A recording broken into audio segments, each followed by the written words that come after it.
What's up, everybody? Welcome to Inner World Mastery. So how would we go about taming the beast of the mind? I love this title, Taming the Beast of the Mind. If you've clicked on this video, clearly you can relate to the idea that the mind can be a bit of a beast sometimes. A beastly meaning it's a bit powerful, erratic, all over the place, a bit aggressive, right? Like big ego. It's like I see a big brown grizzly bear, dark brown grizzly bear. So sometimes the mind can appear like this.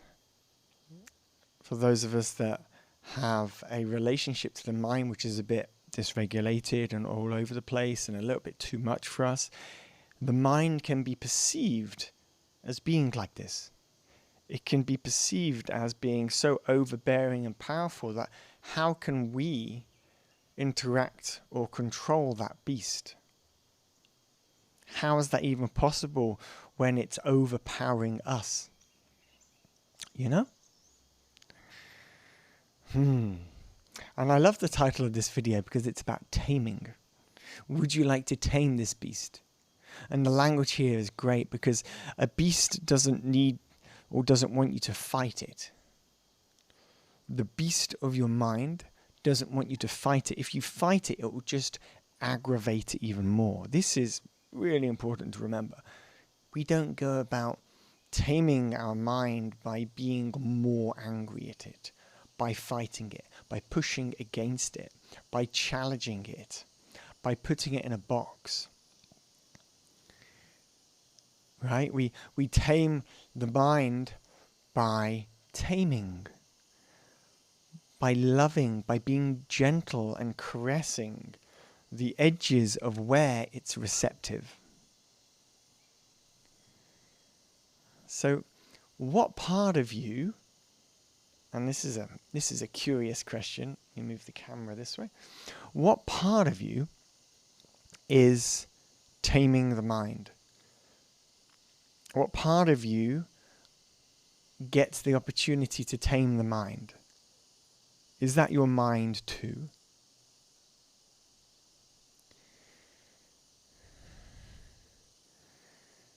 Do you have two minds?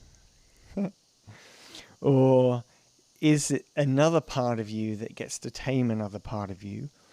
Or is it a deeper part of you that's seeing the erratic, beastly nature of other parts of your mind? These are curiosities and questions, and everybody who listens to this video might have a different response to my questions. There's no such thing as right or wrong when we're examining our inner world, when we are examining and exploring what's real for us, what's alive for us, because we are all very different inside. On the outside too, of course. But inside, the concepts, the models, what we've been through, how we've seen reality, what we've been indoctrinated or programmed into, is so varied and so different. So here we have this taming. We have this beast and we want to tame the beast. How do we do that? How do we tame the beast? How do we tame the beast? What are your thoughts so far in me pondering this question to you?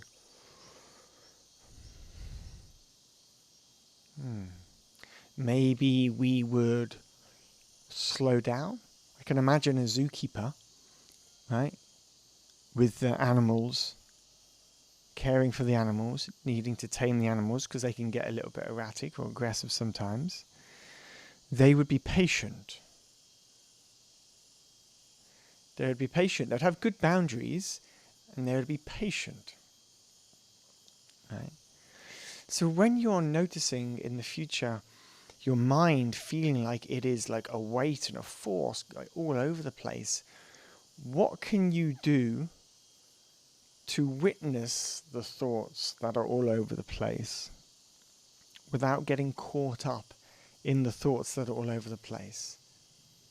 Because to me that's patience. It's like watching, not adding fuel to the fire. We don't want to engage in the thoughts so much that whoa, whoa, whoa, whoa, that we are getting whisked up into the fury. But we want to also care for and witness. This huge big butterfly just flew past just behind my camera here. It's massive, huge butterfly. I live in Bali, guys, and surrounded by jungle here, and blessed, so blessed to be here. Actually, I want to give you a little insight into where I am. I'm going to spin this around. And there you go, pure jungle. But it's all blurry because I've got some camera setting on. Anyway, sorry, I just got distracted. So yeah, so we're taming the mind. We are finding a way to be patient with the mind that we're noticing that's being erratic and all over the place. And we're beginning now to do something which allows us to not get caught up in the erratic nature of the mind. Because it's easy to just follow along all the stories and that, and then this story, and then this story. But the journey of awareness is to start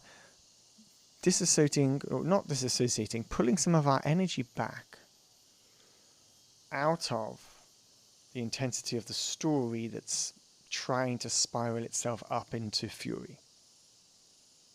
The beast is getting a bit aggressive, and you have the opportunity of going, I don't want to play with this beast right now. I want to watch this beast. And he wants to think about that. Okay. Cool. And I'm going to hang back, be present with my body, and watch. This is a self-practice of, or self-inquiry practice of watching and seeing and allowing, but not getting lost. So as we're sitting back and we're watching, the best way to sit back and watch without getting caught up in it is to be with the body. Be with the body, to focus on the body and bring attention to the body. It's easy to just follow along with the erratic nature of this energy in the mind pulling us up and out into the astral. But what I'm suggesting is that if you were to go, I'm noticing my mind's a bit erratic right now, what I'm going to do is put my hand on my stomach, breathe.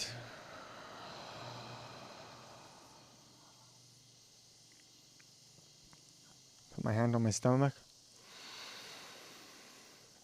and breathe. You don't have to do bubble lips. If you want to do bubble lips, you can do bubble lips. I felt like doing it then. You don't have to do it. You can if you want.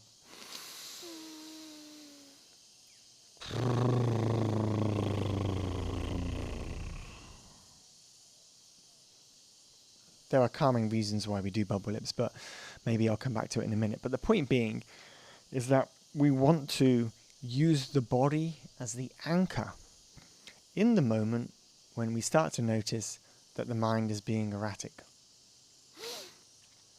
Our job is to intercept the obsessive nature of this compulsive, angry, aggressive beast. And we want to... that's it, just come back to the body. And we use the body as the anchor. We use the body to bring our attention instead of up, down. Up into the mind, thought, erratic, blah, blah, blah.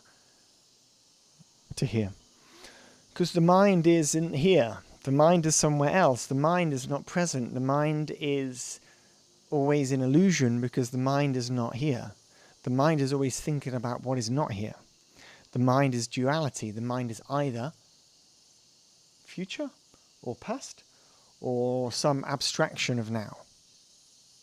And so it's never actually here. Here is only found here, with now, with the present nature of this grounded matter existence, this physicality here, now, right now, present with life.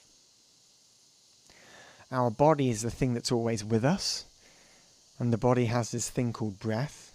And so we use the body and the breath to create a natural connection to presence. And as we stay naturally connected to the present of the now, it allows us to stop feeding the beast. And if we stop feeding the beast, you're going to find that the capacity of the energy of that which you are begins to reveal itself, because you're no longer wasting your energy in thoughts that are taking you to the future and to the past, but you're going to realize that there's so much more available right now. And when you let go of sharing your energy forward and back in time and bring it all into now, you realize that the now and your capacity and your charge of energy existing and experiencing right now grows and increases, and thus your experience, your lens, your port key into now changes the way you experience now radically. And now then becomes a different experience. Your lens upon what reality is changes. What you think reality is morphs. I'll give you one example for me of what I mean by those words. Is 10 years ago when I looked at reality, it was, life was here, and I saw color, and I saw shades, and I saw tones, and I saw life, and my eyes saw. But after bringing more presence into now, let's say doing my inner work and my healing, increasing my vibration and bringing more energy into the now, away from the future and the past, what I started realizing that my experience of now was more vibrant, literally more colorful. Literally, my experience now of life is more of everything. Everything is more alive, more colorful, more beautiful, more vibrant, more euphoric, because I'm with now more. I have more energy to experience now. That's quite a deep one. If some of you tracked that, nice. That was a deep one. I like sharing that. So hopefully that gives you an incentive to go about getting out of the future and the past and coming into now.